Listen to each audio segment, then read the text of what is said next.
Hello, and welcome to Comic Solving Problems. I'm Stephen Allen. And I'm Eric McElroy, and welcome indeed to the Tuesday edition of the show where comics solve problems. We pretty much laid it all out in the title of the show, where we, as two comics who are underemployed, I think that's a fair way to say it, Steve. That's a nice way of doing it, yeah, because it's not like we don't have gigs, but we don't have many gigs. We don't have many gigs. I mean, to be honest, I always felt a little bit underemployed, but that's a different issue that has nothing to do with the current state of the pandemic or other issues. But basically, where it's we as two comics are presented with the world's problems, which we'll go through a few today and try and solve. And if you want to send us problems during the show, we will try and solve, and we will fail at solving those problems because we are comics. But hopefully we will not solve them in a humorous way. That's what the reviewers have said. Yeah. It's been reviewed by some more prestigious journalists than others. But they've had a look, and they have judged us worthy. It's like the comedy version of failing up. We won't be solving problems, but hopefully if you can enjoy it, we'll take a slice of that action. So basically, this is the point we're in the show. Before we get stuck in, if you are watching us on Facebook, you can share the show so other people can watch it. If we're on YouTube, you can like it, and you can, email it around. If you're on Twitter, you can retweet us. If you're in our home, that's creepy. And we need to watch out for that because COVID's back. Never went away. We'll talk about all that. But yeah, and if during the show at any point you think, oh, if this was a live gig and I like these guys, I would buy them a drink.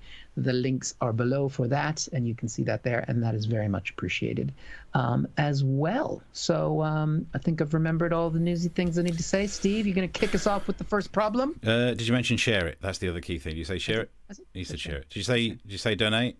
Did you say tweet? Yeah, you did them all. Okay.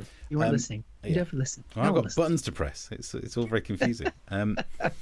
Look, right. When it comes to problems that we need to talk about, the big one that's in the news is we should be talking about Brexit. No deal can be a good outcome in cis PM. I can't do it, man. I can't do it again. No, because... Did we get this?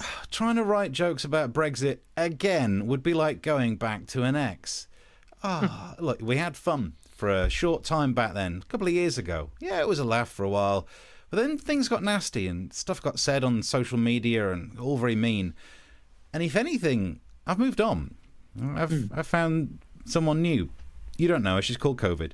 And I write jokes about her now, and it's just a better thing for me. It's healthier. Imagine that. It's healthier writing jokes about COVID than Brexit, because for some reason during a pandemic you get less death threats than when you do it during some sort of referendum. Good God. But look, I feel we owe it to do some jokes about it, I guess. Okay.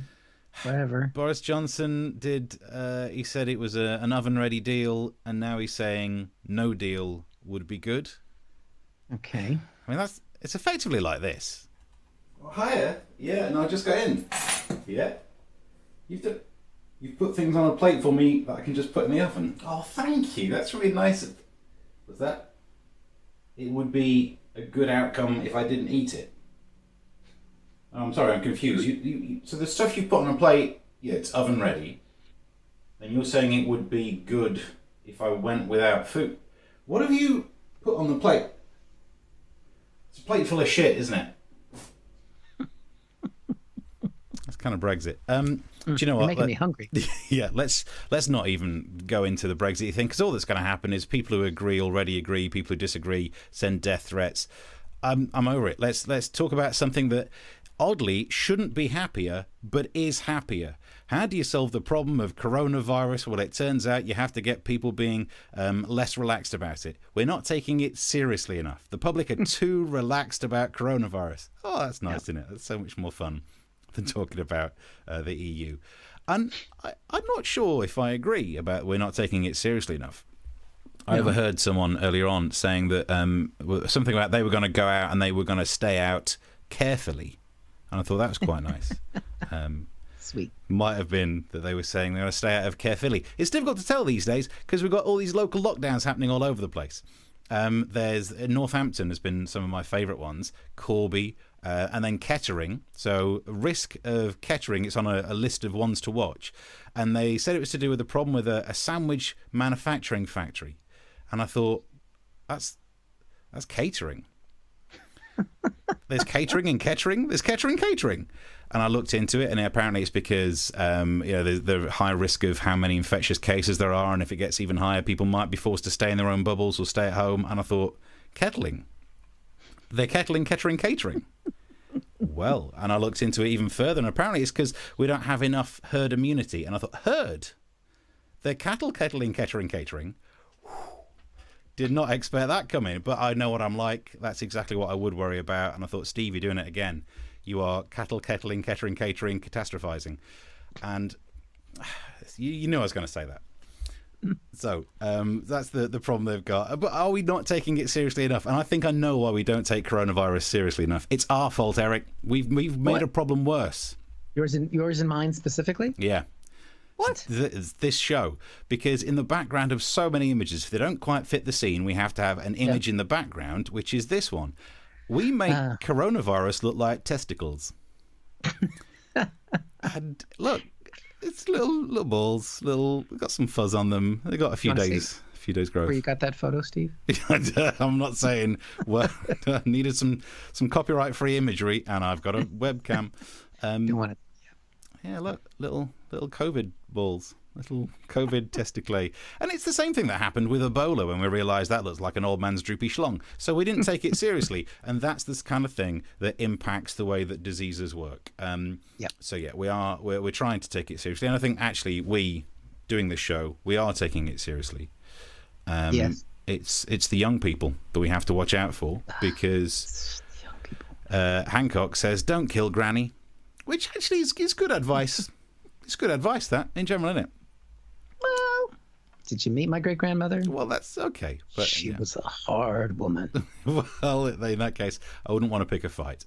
And what I love about that is that he's blaming the young. And it's so good, because the government says, eat out to help out. Get out there and eat. Do they have the eating thing where you take what is technically a foreign body and you put it inside yours? And yes, that is one of the ways to catch a disease. But go out there and eat and save this economy and eat and get back to work. I know you could work at home, but get back to work. So travel with people on a train and then go in a Pret and eat something. And that is one way to catch stuff. But make sure you're in working that you could do from home and eating. And also send your kids to school.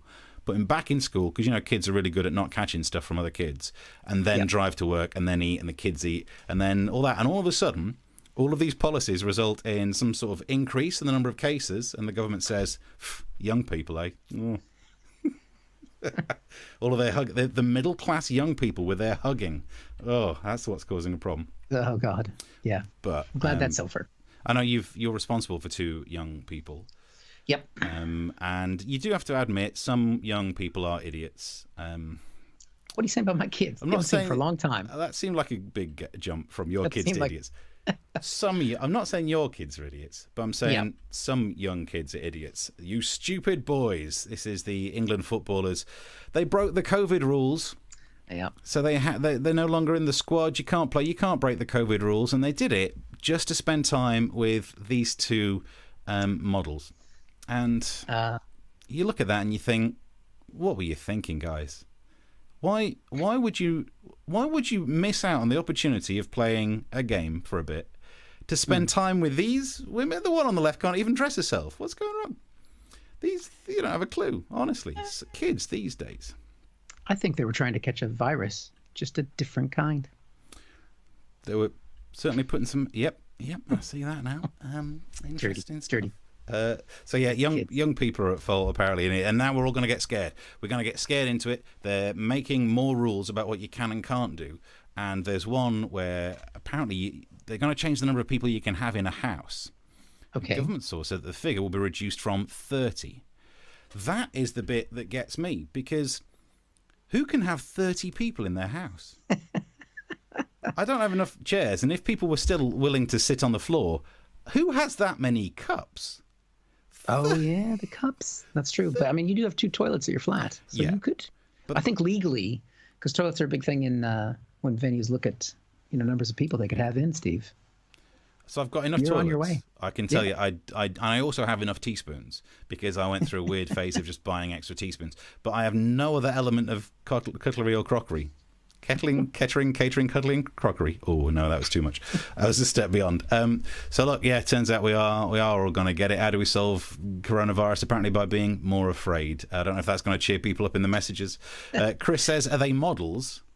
Yep. I think they were, weren't they? I mean, I only Googled for them. Something.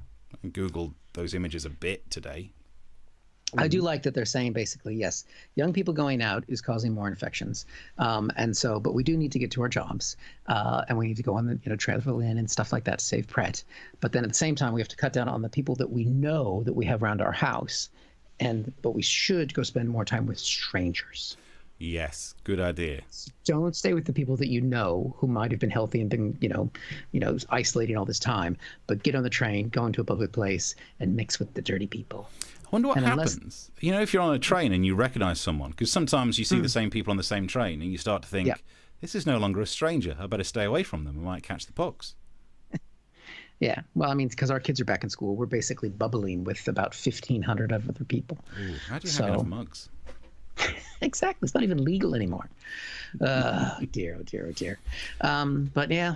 Yeah, so that's the way it's going. You can comment on this as well if you have any thoughts on the fact that there are some local lockdowns being brought in, but there are so many of them being talked about. So we did the jokes about the ones in, and actually the sandwich shop wasn't in Kettering, it was elsewhere in Northamptonshire, but by God damn it, I enjoyed doing that wordplay.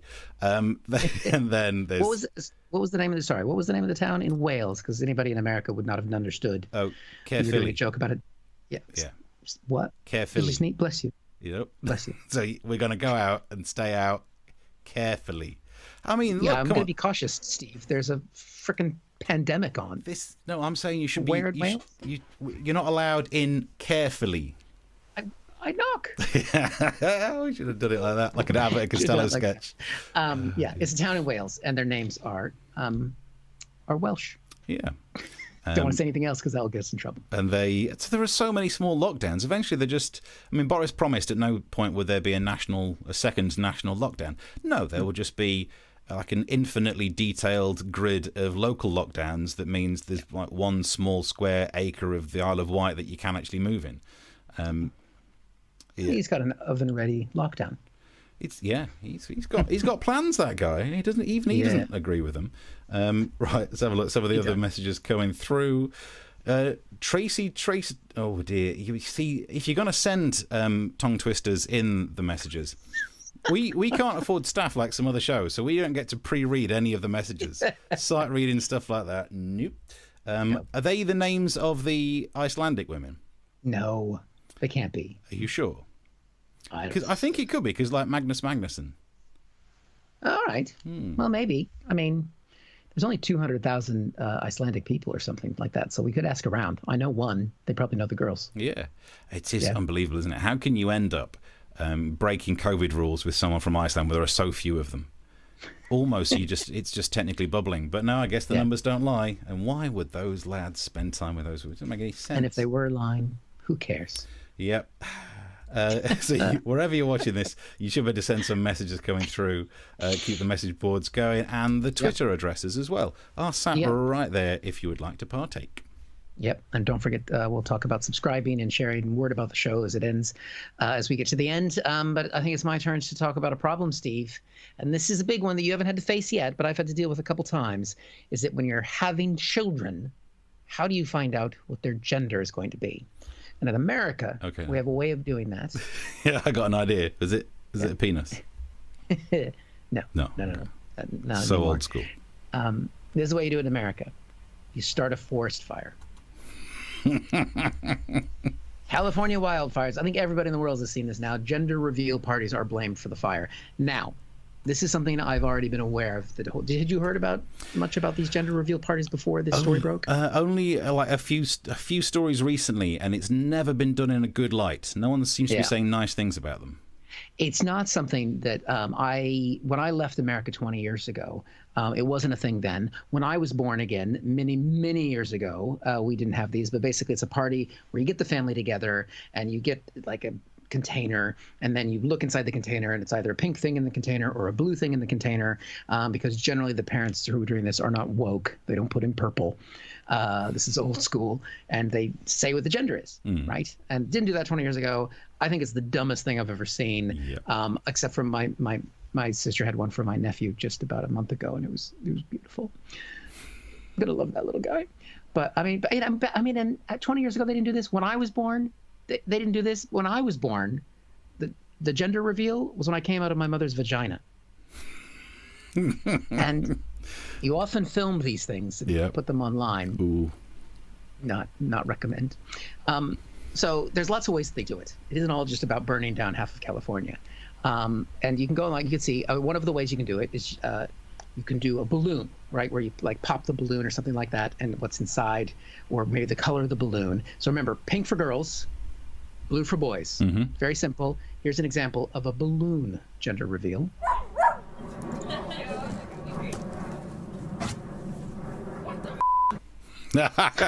What's the red?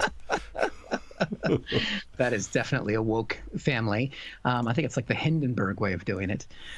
Just let it burn. Also a bit late because the kids stood right there. Yeah, exactly. Well, you bring the whole family. I mean, for my sisters, everybody was there, and it's COVID going on, so I think they were trying to get rid of some of the great grandparents. Chalk. So chalk is a way to find out where you have like sticks, it's like a cannon stick where you pull the cord and chalk will spray out, again, blue or pink or whatever. Here's an example of a chalk stick being exploded. 2, 1. Congratulations, you're having an only child. Yep, that is exactly what's happening there. I think that's sorted. Clearly, she did that on purpose. It's the way we do vasectomies in America as well. We know about the fire. Now we know about this famous firework that caused the fire. Now that is not the only time they've done fireworks. That's a common way of doing it. Here's another example.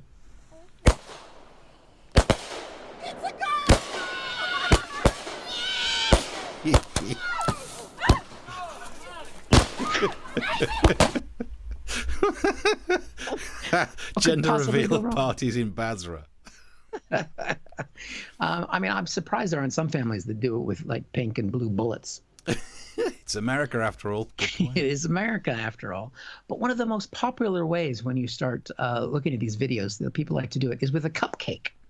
And so you bake in the cupcake, the pink or blue or whatever, and then you take a bite of the cupcake, and then it's revealed, and it's actually kind of sweet. You often like if you've got older siblings, they take a bite out of the cupcake, and they find out what their little brother and sister is going to be. It's really sweet. Here's an example of the cupcakes. Guys ready? Oh, Noah's going. Yeah, go. Let's see who finds out first.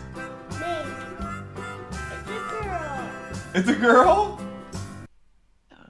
I don't know why they had so many cupcakes. I don't know if they're having quintuplets. What was going on there? So it's really sweet because then this is captured for forever on video where, you find out what your little brother or sister is going to be. And then, when they get older, they can look and find out what they thought the first time they heard about what you were going to be and everything else. And so it captures the reactions like this brother and sister here.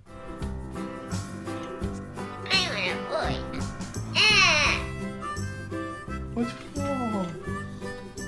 Is it a girl? Keep eating. Keep eating.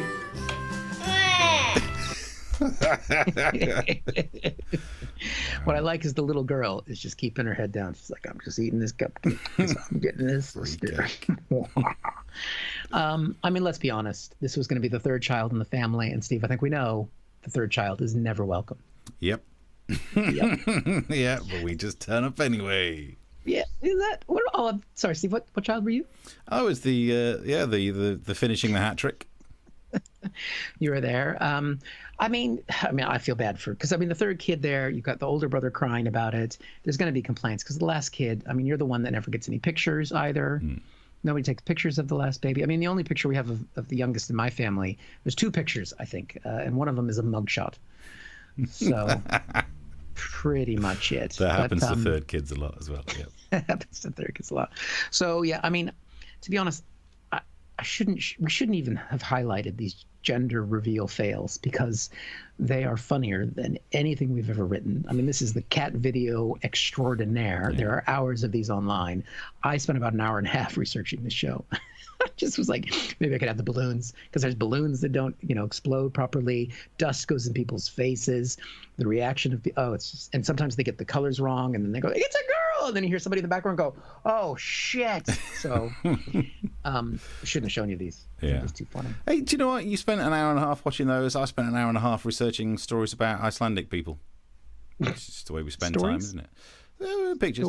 Do you know what? It makes sense now because something like Rian Thew says on Twitch that yellow something to do with gender fluidity, or it is just lubricant. It's difficult to know. It's just oil, isn't it? Before it goes wrong.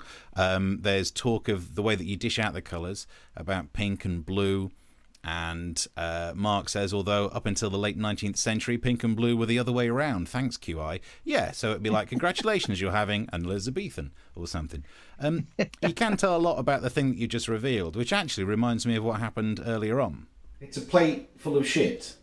So you're telling me we're having a little Nigel Farage? Emotional stuff. It's not good if you have a big sister. Hand-me-down clothes, that's what they're talking about. This is the thing. So as Eric pointed out, I'm the third child and I had two older sisters and genuinely had hand-me-down clothes. So do you know what? I'm just a very with it kind of right on guy. Doesn't matter what kind of clothing, as long as I can fit in it, it's all good for me. I'm sure growing up in the 70s and 80s, wearing girls' clothes was really well received because it was a really, welcoming thing to do back in the day. How much growing up in the 70s did you think I did? How old do you think I am? You had some life in the 70s, didn't you? Very small, yeah. I'm not sure how many clothes I was wearing in the 70s. Most of my action was happening in the 80s. Actually, I forget I'm a little bit older than you, so I remember the 70s. Good time. Good time. Shag carpet. You did what? I know it's childish, but you can't just leave that hanging there. Different kind of carpet. I did that when I was older. It burns. Anyway. Chris says, cracking method yet again, Steve. I gave it some acting. That was kitchen acting. So I didn't have as much time to film today, but there we go. So you can keep the messages coming through if you're enjoying the show. Get yourself subscribed for future episodes on the Tuesday and Thursday at 9 o'clock. Get yourself subscribed on the YouTube. And if you're enjoying it so much that you'd think, if this was a show, we're on stage, you'd buy us a drink afterwards, chuck the money in the pot, and it's the only thing that keeps us afloat at the moment. There we go. Yeah. Cool. And just as a quick technical thing before we go on to, I think it's your problem now. I think we're still streaming okay, but the picture of me looking at you has frozen. Oh, only for you though. But only for me. I think we're still going. So I'm just going to ignore that fact and then just carry on. You're looking resplendent on this end. I can tell you that much. Yeah. Okay. Cool. Rian Thew says fine here as well, so that's good. We get some live feedback on if the pictures are looking good. But just making sure. So there we go. Okay, I think we're fine. So nothing like a technical problem to be in a show where comics solve problems. Fixed it. Can't solve the technical ones. Yeah, fixed it. And also, as a side note, for some reason, I have no idea why, because this stream goes all over the place.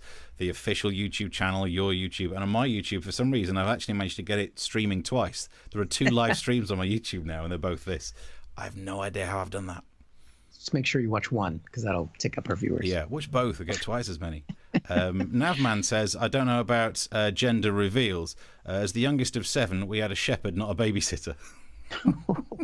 Could you imagine, though, on the 7th, Navman, if they did a gender reveal, how much everyone in the family would be like, don't care. Yeah. And that should be the response. A gender reveal party set fire and caused wildfires. Please, if you're thinking of having a gender reveal party, just realise no one cares what gender child you've got. They're all hoping they're not going to have to hear about whichever it is too much. Just a text would do. Except for my nephew, which we were all very excited about. Okay. Moving on to the next problem, that how you solve the problem of masks. Some people want to wear them, some people don't want to wear them. And comedian Mark Dolan cut up a mask live on his radio show and has gone kind of viral on this. Now, it's a difficult one for us. We both work with him. And like him. Yeah, he's a really nice guy. So do I agree with cutting him a mask on air to make some sort of point? I guess not really. I wear a mask. I don't mind wearing a mask. And to all of these people who say things like, oh, I'm not having the government control me.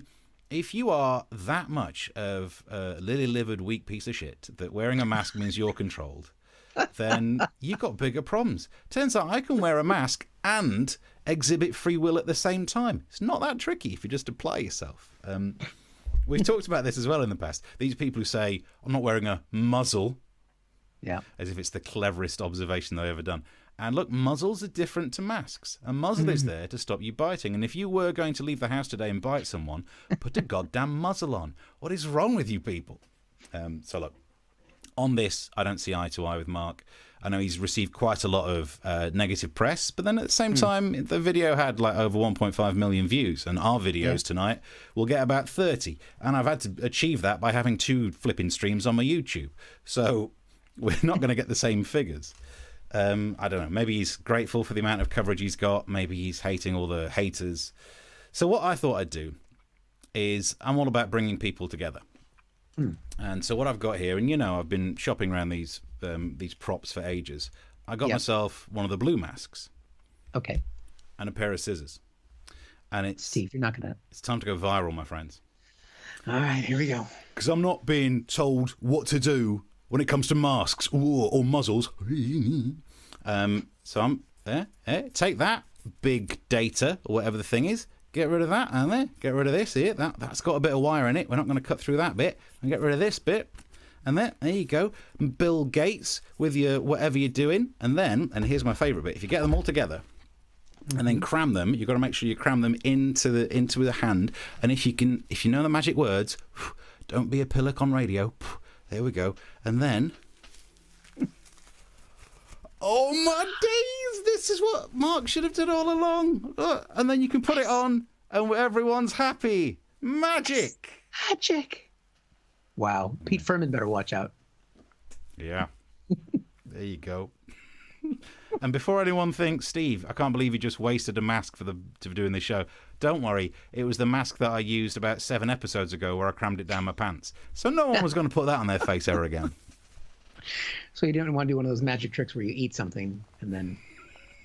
I know where that mask had been. Ooh. Why do people have a problem with it? We've not really checked. I'm presuming you're a mask wearer. Yeah. I mean, when you talk about the muzzle thing, preventing people from biting someone, I mean, that would be appropriate if you're Mike Tyson. Exactly. He should be wearing one, but I probably. And he was apparently on Joe Rogan yesterday or today saying when he hurts people, he has feelings about it. And Joe's like, oh, what do you feel bad about it? And Mike Tyson's like, no, it's orgasmic. Although he doesn't talk that deeply. It's orgasmic.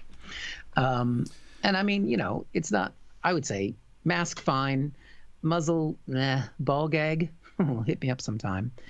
Although a friend of mine once inadvertently, somehow ball gags came up and she went, oh, those make you drool, which immediately stopped the conversation because we're all like, how do you know that? What? And it's definitely not the thing to wear during a pandemic because obviously the drool. True. But today was my first day going into Zone 1. I took a train, I took the tube, and kind of off-peak, so it wasn't very busy. And it was my first time experiencing, really outside of my own little bubble where I live in London, mass people on public transport who was wearing, few people weren't wearing masks. Most of them were wearing masks, I will say that. However, I did observe that a number of people don't seem to understand which part of their body they breathe out of. Yes.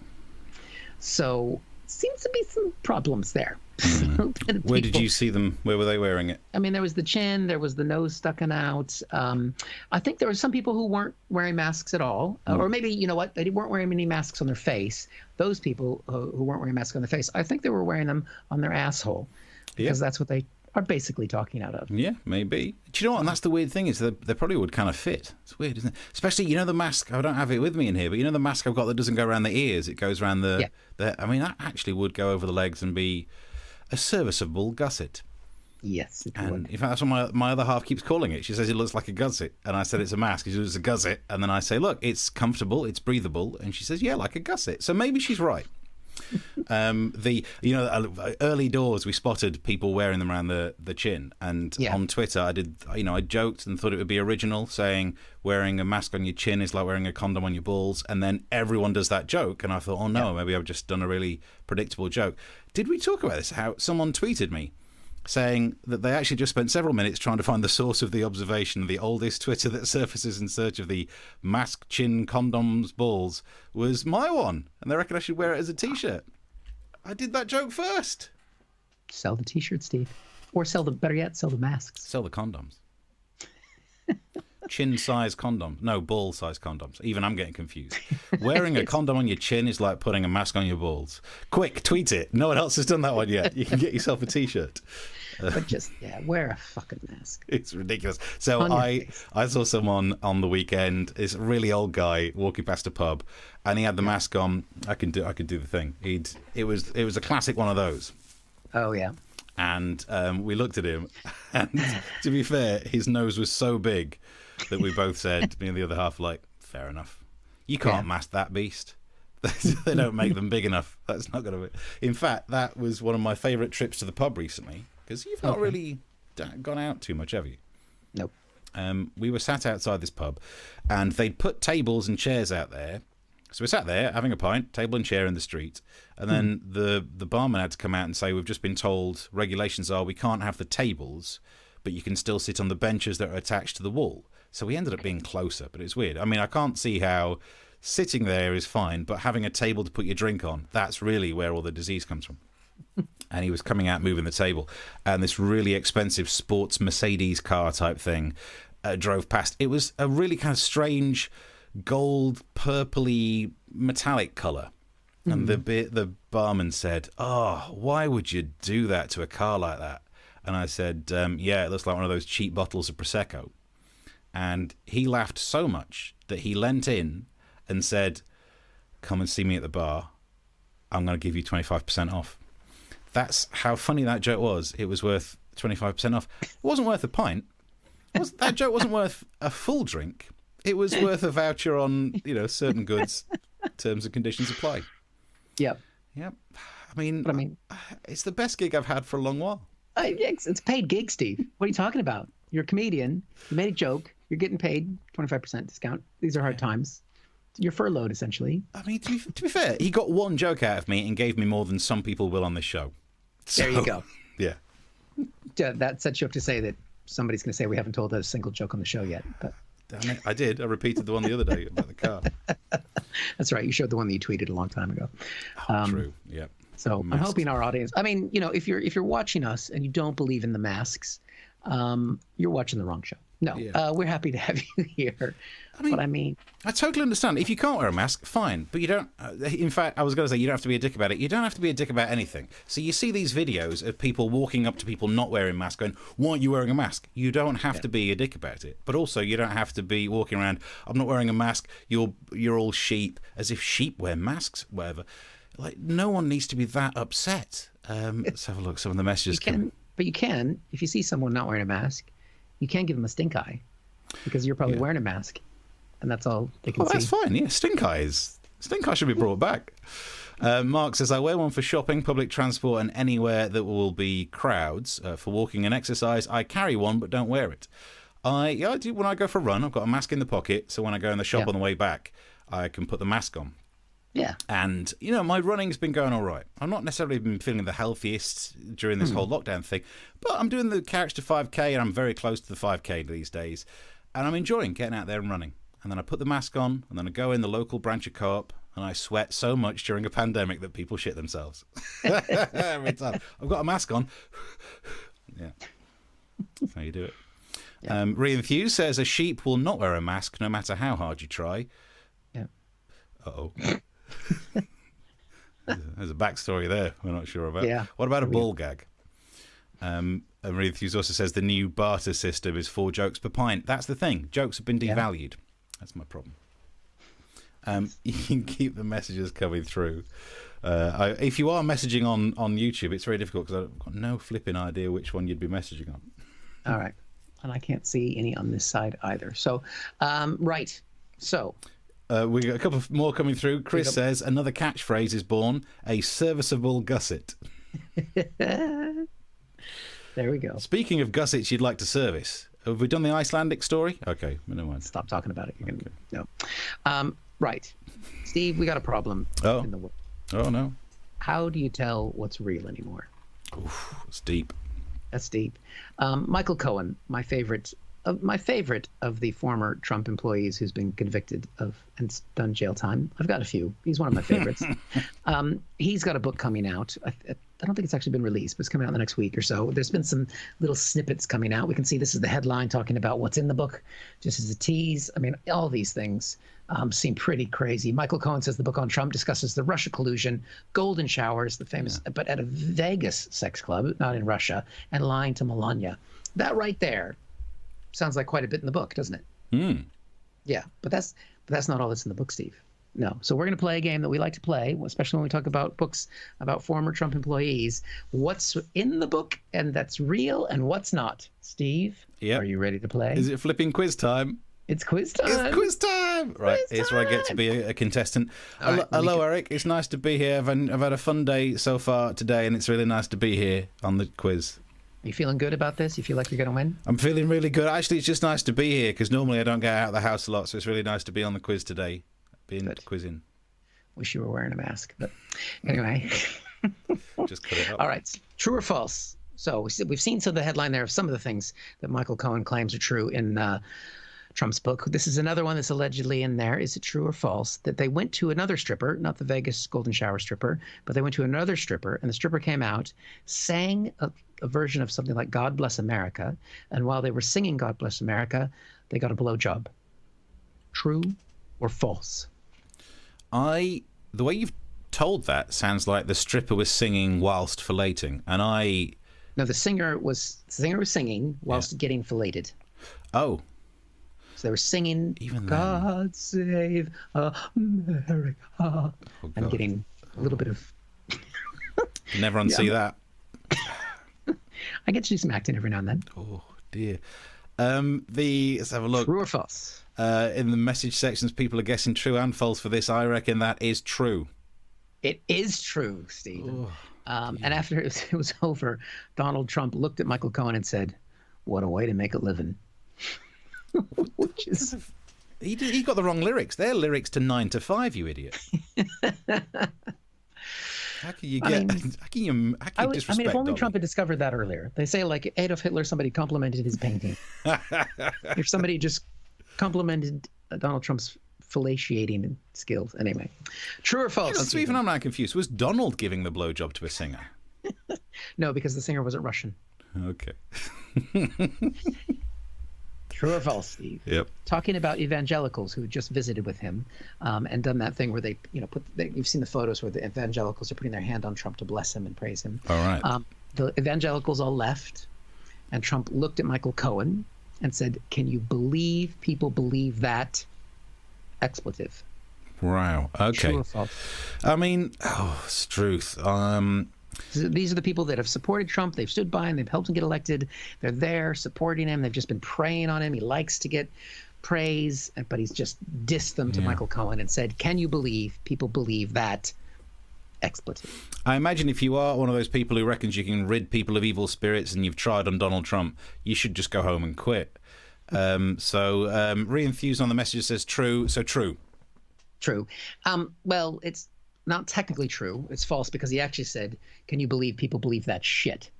So he didn't say the word expletive. Did he not? Donald Trump swears because he's happy to swear like that. And you know what? I kind of have to agree with Donald on this one. But evil spirits be gone. Be gone. Right. Cohen saw Trump come out of the shower with his hair wet. He said the hair drapes below the shoulder to the right side, and that Trump, when he's wet like that, it just hangs down straight, and he looks down his back, and he looks like a balding, strung out, old 1960s hippie. True or false? Wow, why would you... I almost want to go false here. Feel free to help in the messages. I'm leaning towards false, because if you knew that Donald Trump was in a shower and therefore one could imply naked, would you look in that direction? Yeah, that's very true. Unless you want to pick your own eyes out with a toothpick. So I would say false. It is false, but not for the reasons you've said. It basically, because when Trump does a shower, he only does golden showers, which make your hair curl. Oh, well, that explains the color. Ooh. It's not a natural color. You've got to really get a lot in there. Make sure that the people who are giving you the shower don't drink water beforehand. It's all protein. Give them a Barocca. Really go for the tan. Right, we've got a couple left. Cohen said working for Trump was like being in a cult. I mean, surely, True yes. or I mean, false? surely no one doubts. Yeah. Yeah. I mean, it's kind of true. He said it's like a cult, but he's incorrect. It One is a letter out. cult. Oh, okay. It's not like it is. I think we have two left, Steve. Trump hired a fake Obama so he could do an apprentice style "you're fired" to him. Oh, so that he could fire an Obama. Yep. So he brought him in just like on the TV show where he famously said, I've looked at what you've done. I've had my thoughts. And you know what, Obama? You're fired. That's surely no. Even for him, that would be pointless. This time, Steve, we've even got the photographic evidence. Show it. Look at that. Doesn't look anything like him. Well, you got to be fair to Trump. He's probably like, he's a black guy. They all look alike to me. He didn't really need to even be close to looking like him. There's actually a video. The video leaked online after the photo came out, and you can go Google it. It's out there. It was something they were thinking about using during the Republican convention in 2012. But it's only just come out now. God, it's But almost worse that they didn't use it, because if you'd have used it, you'd been like, I see what you're trying. But it just looks like you filmed it for your private collection. I think that's kind of what was implied. Last one, Steve. Mm-hmm. He also retained that same fake Obama to spank him. Oh, God. Because we know about the Stormy Daniels spanking with the Forbes magazine thing. Yeah. You like think that's- spanking. There's a lot of pressure on this as well, because Mark's just tallied up Steve 3 points, Chris 3 points, Mark 3. Oh. This is it for the win. What was Reenthused getting? I don't know. He did all right. I'm going to say false. We've got the picture. Oh, No, we don't. my God. We don't have a picture. We don't. Although I did spend some time today on YouPorn just to see if there was one. But that was... If you would, because one of the things we do is mock up pictures for this show. Would you, and this, I don't know if there's a right or wrong answer to this, but my natural inclination would have been, if you mocked it up, run it through that filter like the Hope poster. You know, the gold, blue and red filter. That would have been the one to do, wouldn't it? That's true. When we do this, we'll do this again. Obama with Trump's face behind. Other shoulder, you can just see a copy of Forbes magazine or whatever it is being rolled up, and then you run it through the filter. Yeah. I think he probably used the Constitution. And it was more of a cram. Well. There you go. I think, Steve, you tied for Mark for first place. Well done. Well, here we go. Yeah. I'll send you a copy of that photo I made up there. Ooh, dearie me. I'll send you a copy of the photo that I've got on my laptop as well. We all know what. Well, thank you very much. So, look, see if we've got any more messages coming through. Full House, which is a little disturbing. Reenthused.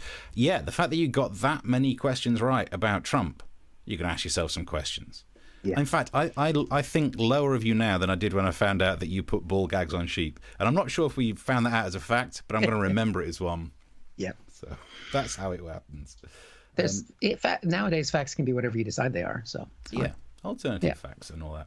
I didn't get time to look at Twitter as well. Did you have Twitter open during? did I have some tweets? Let's have a quick look here and see. Stephen Leatherdale says, "I love a serviceable Gusset's second. Oh, I loved serviceable Gusset's second album. Wow, that is hard to say. It's almost as hard to say as cattle, kettling, kettering, catering, catastrophizing. Yeah. Let's have a look, and I think we're up to date with the messages. Or we should, if we're wrapping up the show, we should say we do. If you've enjoyed, and at some point the live version of these shows might come back. We used to do this kind of stuff in Edinburgh, in Camden, in London, and at the end of the show, sometimes people come up and say, "Oh, it was great. I'll buy you a drink." That's what we're after. If you could chuck that kind of money in a pot for us, the link should be somewhere near the stream. If you can enjoy it, that would be very good of you. And also, you can get yourself subscribed. Please do subscribe to the channel. Tell your friends about it, because we have a lot of fun making the show, and we would love to have more people enjoy it. We like having you guys watch, and we're very, very, very glad that you're here. But of course, please spread the word. If you have any friends, this is basically your way to show that you do. I'm not sure that having friends is our target demo. If you know people who don't have friends, send them this way, because watching two guys do jokes about what of serviceable gussets and Scheckstolls. And if you've only just joined what we do, I can't even remember why Scheckstoll was a was a thing. That was we've done this a long time. I don't know. Feels like years. Mark Randall says, will you do this in Birmingham? That's the truth. Should we do a tour at some point? Because Ray Fuse saying we should get merchandise happening. I mean, a branded serviceable gusset, for example. But yeah, I mean, sure. If you hire us, we'll come. Yeah. Could you? I mean, it might not be house. next year, but imagine like 2 years from now when we get to do the tour. Yeah. Touring this round. Come and solve a problem near you. And we'll be on stage dressed like this, still wearing just nothing on the lower half, except for a mask. Yeah. COVID compliant. Yeah, brilliant. Well, sounds like we've got plans. There we go. And we are going to be back on Thursday at 9 o'clock p.m. British summer time, which we won't have to say for much longer because we're just going to be British time pretty soon when the clocks change. And we'll still be here doing this because I would imagine the gigs are still going to be fucked. Yeah. It's not just called British time. You know that, right? It's called British time. Oh, dear. You're trying to blend in. You've still not lost the accent, which would have been wise given Brexit, but it's not just, yeah. Oh, Richie says, Steve, I'm already waiting at Eastbourne for it. We'll take this tour. We'll do Eastbourne to. I'm waiting down here. I know how you're talking to Eastbourne as well. Same way you're talking Birmingham. I'm here in Birmingham. Exactly. We're watching Peaky Blinders. That's exactly right. Basingstoke. Oh. Well, we can take Steve in. I didn't think you were allowed back in Basingstoke. No. Hey, they're not going to know. Down the A31, the thing about that centre of culture is refused. Steve will know the closest service stations. Yeah, yeah. I mean, I would approach from the M3. Oh God, stop. Fleet. Right. Fleet. If you're going to stop at Fleet, there is no point remaining northbound. Go over the footbridge and enjoy all that southbound has to offer. That's a top tip. You can take that for free. Message me for service station advice separately. Yeah, I'm good to know. I'm useful. There we go. I'm glad we ended on that in case somebody came late to the show. Brilliant. Yeah, I think we're out of time. We're out of whatever. And we'll see you Thursday from 9. Thursday, 9 o'clock. See you there. Thanks for watching. Subscribe.